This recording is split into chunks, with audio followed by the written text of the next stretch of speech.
Patay ang tatlong suspect sa pang-hold up matapos makaengkwentro ng mga pulis sa Maynila. Balita hatid ni Oscar Oida.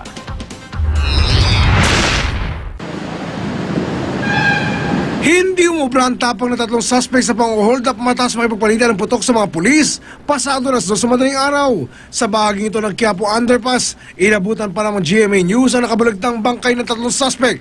Bawat isa nakita ng tig-isang baril. Base rin siya na report, magsaserve daw sana ng warrant ang mga pulis nang madaanan nilang isang motorsiklong galing Quezon Boulevard papuntang Quiapo. Sakay ang tatlong lalaki.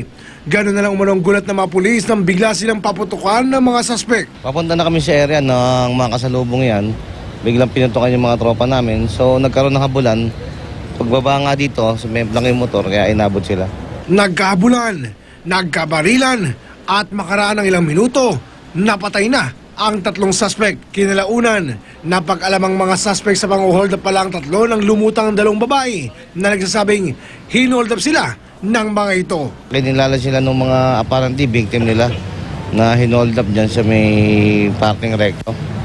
Oscar Oida, GMA News.